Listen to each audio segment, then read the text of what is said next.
This is a second stimulus check update. Stimulus negotiations have been going on for 9 days now with very little progress made. President Trump is now threatening that if a deal isn't made by Friday, that he is going to have an executive order to get 3 things. In this video, I'll go over what those 3 things are and some other updates. The fate of the next stimulus package is in the hands of just 4 negotiators: Steve Mnuchin, Mark Meadows for the Republicans, Nancy Pelosi, Chuck Schumer for the Democrats. So after yesterday's negotiation, Nancy Pelosi said there is a light at the end of the tunnel, but how long that tunnel is remains to be unseen, which means nothing. Then Chuck Schumer says we will be sitting and working, and we are not walking away, which also says nothing. So between the 4 negotiators, Chuck Schumer, Nancy Pelosi, Steve Mnuchin don't really give much information. The only one who keeps it real is Mark Meadows, and he said, by Friday, if we haven't made a significant progress and we're too far apart, the president is prepared to take executive action.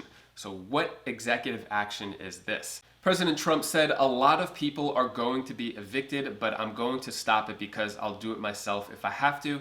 I have a lot of powers with respect to executive orders, and we're looking at that very seriously right now. So let's go into exactly what 3 things he wants to get done, and if it's even possible for him to do an executive order. Before we move forward, just a quick refresher of what President Trump is talking about with being evicted. So the eviction moratorium, which is a way to freeze the eviction process, expired in July under the first stimulus package, which was the CARES Act.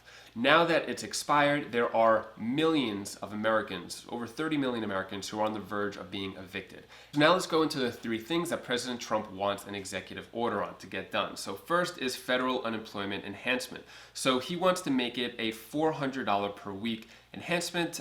Just to give you a refresher where that number is coming from, the Democrats want $600 per week to go through December. The Republicans want $200 per week to go until October, and then 70% of a person's wages after that. So he wants, right down the middle, $400 per week. Then for the eviction moratorium, as I mentioned before, he wants it to be extended up until mid-December. And the third thing is state and local aid. So the White House would want $200 billion in state and local funding. Republicans wanted 0. Just to give you an idea of what state and local funding is, this is the HEROES Act that was passed by the Democrats. They wanted $500 billion for state governments, $375 for local. So that's $875 billion that the Democrats originally wanted. Now the big question is whether or not President Trump has the power to issue this executive order to get these 3 things done.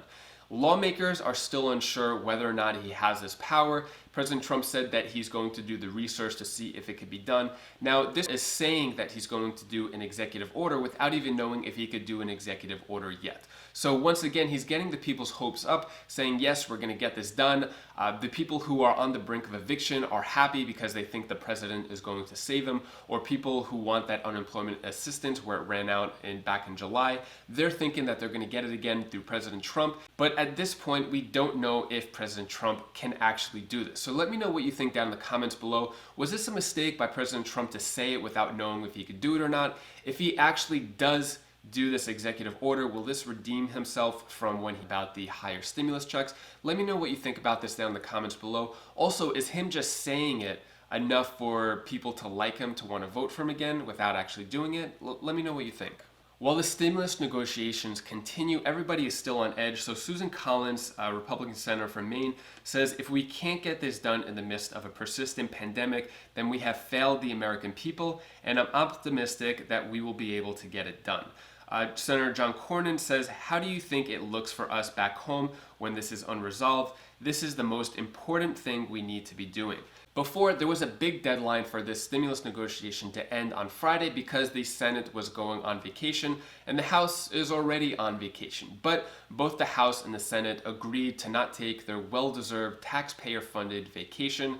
I'm joking on the well-deserved part, but they are not going on vacation now, which shouldn't have even been a question to begin with, going on vacation during a crisis and a pandemic when millions of Americans are suffering. With all the struggles going on now, you would think there would be a greater sense of urgency, but so far there isn't. This just came out yesterday. Everything at the grocery store is getting more and more expensive. So grocery prices have skyrocketed. And if we look at the increase in prices, so meat and poultry rose 11% from February to June, and this was a 20% spike. For pork, it's up 8.5%. For eggs, it shot up 10%, and cereal and vegetables up 4%.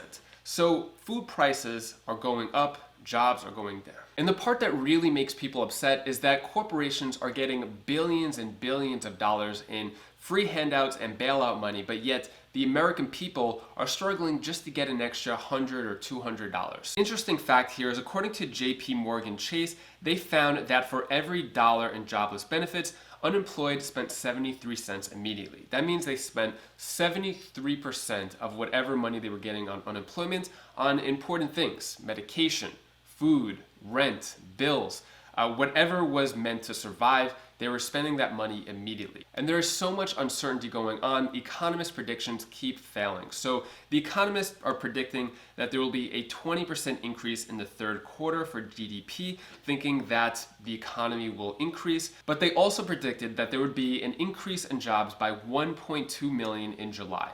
The report just came out yesterday by ADP, and there was only 167,000 jobs that were open in July, which means that there is a jobless economy. People want to work, but they can't go to work. Next, I'll answer a couple of questions you leave for me in the comments. This is from yesterday's video. If you want me to answer your questions, leave it down in the comments below. So Release and Receive asks, will I be eligible this time? I'm on SSI and was claimed on my son's taxes this year. So yes, just to be clear, if you are on SSI, SSDI, if you're a veteran, RRB, regardless of what category you're in, as long as you make less than $75,000 a year, you will get that $1,200 stimulus check. And that is an agreed upon number. So it's not going to be higher than $1,200, won't be lower than $1,200, it will be $1,200. And when it comes to dependents, adult dependents will be able to receive a stimulus check this time around. So yes, you are eligible. Next question comes from Joe Sonlier. Are we going to get this check this week? Yes or no? To answer your question, no. We are not getting it this week, most likely not next week, probably won't get it until the end of August. It really depends on when they come to a final decision on the stimulus package. Then the House signs off on it, the Senate signs off on it, then the president has to sign it. And from that moment when the president signs it, it'll probably be the following week is when they'll start the process of sending out checks. And it'll probably be 2 weeks is when the majority of people will get their stimulus checks.